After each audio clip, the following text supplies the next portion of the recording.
Les amis, l'agriculture, c'est la base. Et comme vous le savez, l'agriculture peut être très pénible. Et justement, il faut s'équiper. Et là, il est clair que quand on vient à la foire de Canton, il faut forcément passer dans ces différents stands où vous pouvez avoir des options. Alors, nous allons d'abord parler des options à court terme et des options pas chères. Ouais. Qui en miniature, qui vont permettre aux gens de réellement se lancer. Alors regardez là, je suis sur un tracteur à 3 roues. À 3 roues. Voilà. Et j'ai la possibilité de mettre plusieurs extensions.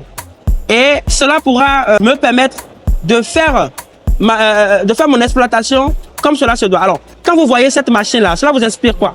Certainement que vous avez déjà vu des démonstrations un peu partout, mais je peux vous rassurer que ce genre de machines sont essentielles, chers amis, pour pouvoir faire de l'exploitation agricole. Alors, quand vous n'avez pas un grand budget, quand vous voulez commencer à quelque part, vous pouvez déjà commencer soit avec les 3 roues, ou soit avec les 2 roues. Regardez très bien ce que nous avons ici. Nous avons des machines de qualité qui sont sous diesel, adaptées pour l'Afrique et à des prix totalement raisonnables.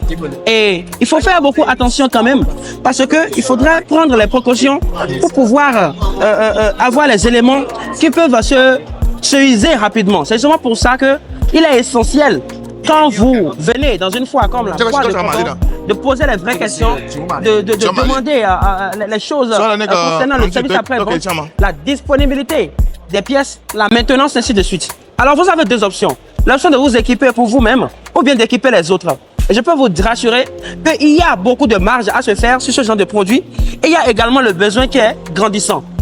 En 2025, il faut arrêter d'utiliser la roue pour faire de l'agriculture. Ce n'est pas possible. Regardez, chers amis, on va faire un petit calcul. On me dit que 60% de la jeunesse est dédiée aux activités agricoles en Afrique de l'Ouest.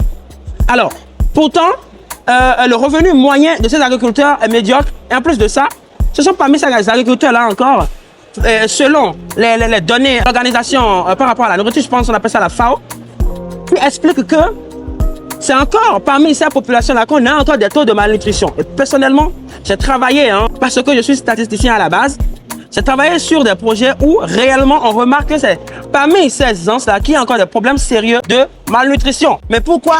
Parce que déjà, il y a une très mauvaise gestion de ce qu'ils font. Et il y a également le fait que le travail est pénible, emploie beaucoup de personnes et a peu de résultats. Ce qui veut dire que quoi, l'agriculture est très médiocre en Afrique. Il faut se dire la vérité. Et pourquoi on a ça? C'est justement parce que nous ne sommes pas équipés. Et je suis très heureux aujourd'hui parce que les membres qui sont venus à notre programme de voyage sont déjà en train de faire des négociations. Ils vont s'équiper pour eux-mêmes, également équiper les autres. Ils vont prendre des secteurs d'activité, payer des machines,